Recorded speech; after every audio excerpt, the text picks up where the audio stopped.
peu l'eau fraîche. Yes.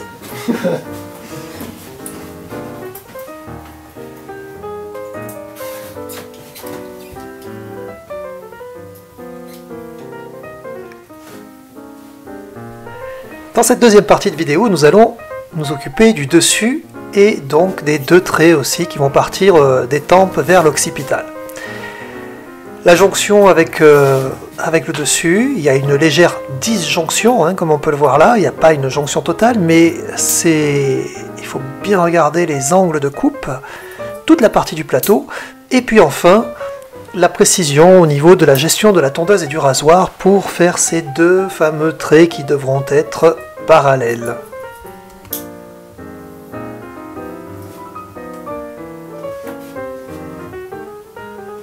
Pensez toujours bien au positionnement, votre positionnement par rapport à la mèche que vous travaillez.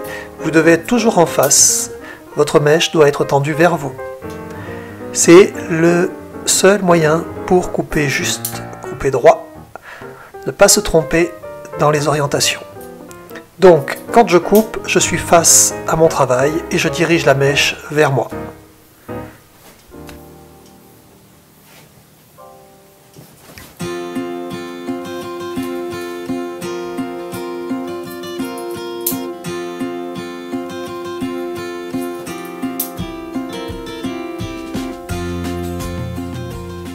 Le travail sur le plateau, pour cette coupe, c'est un travail d'équilibrage.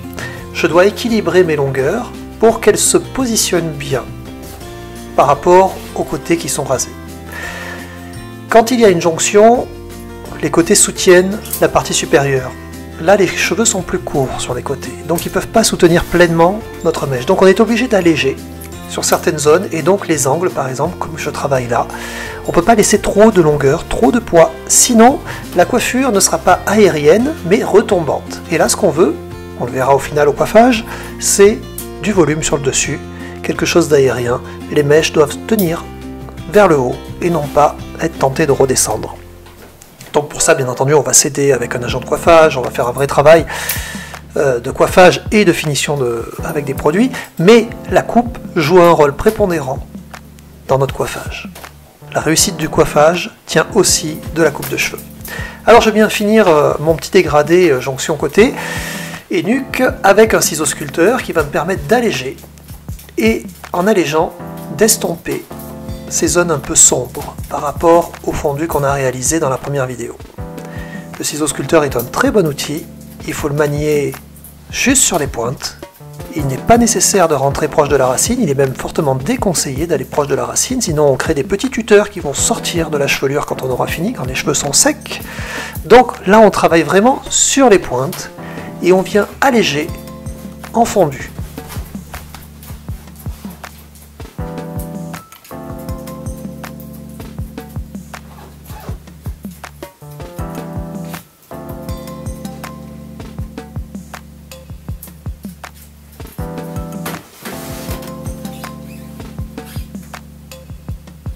Alors, pour l'égalisation des pointes, merci caméraman. Donc, pour l'égalisation des pointes, c'est pas anodin, quoi. On le fait en fonction d'une finalité. C'est-à-dire, tout simplement, la finalité, c'est le coiffage. Hein. Comment on souhaite coiffer cette longueur. Et en fonction de ce coiffage, ben, c'est à nous à estimer ce qu'il y a à enlever. Parce que là, la personne qu'on est en train de coiffer ne souhaite pas couper ses cheveux sur le dessus. Mais elle souhaite aussi avoir une certaine coiffure. Les deux ne sont pas toujours compatibles. Quand c'est compatible, parfait, on ne coupe pas, mais quelquefois on sait qu'en laissant toute cette longueur, cette personne ne pourra pas réaliser la coiffure que nous on réussira quand même à faire parce qu'on est quand même du métier, on a des produits, on a du savoir-faire, et puis c'est plus facile de coiffer sur quelqu'un que de se coiffer soi-même. Donc, à nous de lui expliquer qu'il y a une certaine longueur à enlever pour lui faciliter la vie, tout simplement, et obtenir le style qu'il nous a demandé. Ça se comprend assez vite et ils sont souvent d'accord. Hein. Alors, le truc, c'est à nous, là, il n'y a pas une méthode, c'est plus un ressenti. Vous passez vos mains dans les cheveux et vous vous rendez compte, par votre expérience, par votre sensibilité, si la longueur que vous avez coupée est suffisante.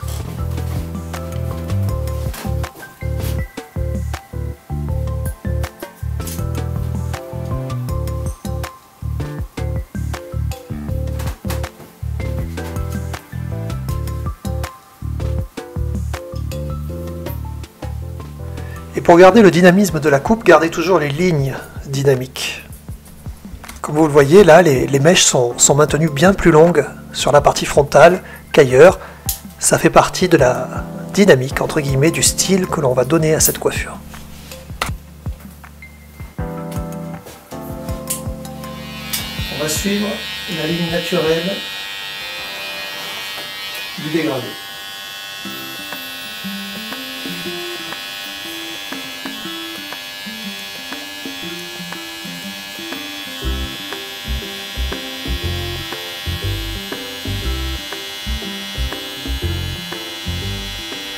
Pour mettre en place ce genre de trait, il faut des repères.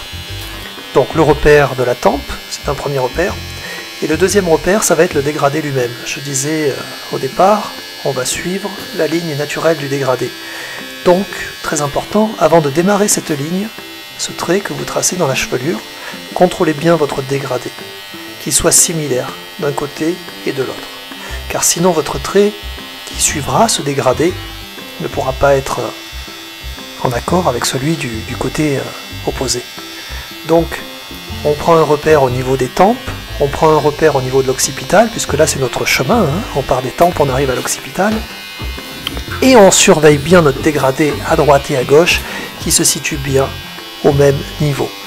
Après, c'est simple, il suffit d'être précis, d'y aller tranquillement, de poser sa tondeuse par petit à coup, et de la bouger légèrement sur le crâne, soit en remontant, soit en descendant, d'un demi-millimètre, hein, enfin en fonction de la taille, de la largeur du trait. Et tout se fait dans la délicatesse, hein, vraiment. Posez votre main qui tient la tondeuse sur le crâne, ça permet d'avoir un petit peu de stabilité. Avec l'autre main, pareil, vous créez la stabilité, parce que bon, il ne faut pas trop trembler là, et puis si le client a un mouvement de la tête, il faut pouvoir suivre ce mouvement-là. Donc en ayant un contact avec lui, on arrivera plus facilement à suivre son mouvement.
Alors contrôlez, hein, n'attendez pas d'avoir fini votre deuxième trait pour contrôler si vous êtes symétrique avec le premier.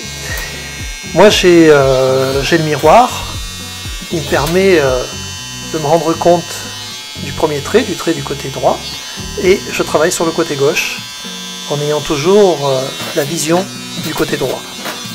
Et puis ensuite, quand on arrive bien sûr sur ces zones, on rectifie les derniers petits détails du dégradé.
Comme agent de coiffage, j'utilise là une crème lissante, tout simplement.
Calibrez bien vos volumes en séchant. Comme vous pouvez le voir, là, il faut qu'il y ait du volume devant et beaucoup moins derrière.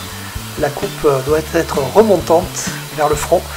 Et là, j'utilise donc une brosse Denman. On peut utiliser n'importe quelle brosse, hein, même une brosse ronde, si vous avez plus de facilité pour lisser les cheveux avec une brosse ronde.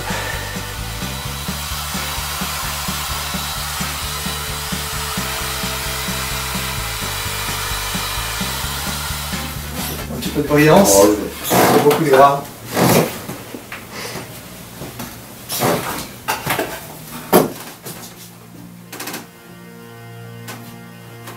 La répartition de notre agent de coiffage, de notre cire, de notre gel, peu importe, se fait de la racine à la pointe sur toute la chevelure. Et même sur les zones où il n'y a pas besoin d'apporter de la fixation, on en met quand même, parce que là par exemple j'utilise une pâte brillante. Il faut que la brillance soit partout, pas que sur le dessus de la chevelure, mais qu'elle soit aussi partout où il y a des cheveux.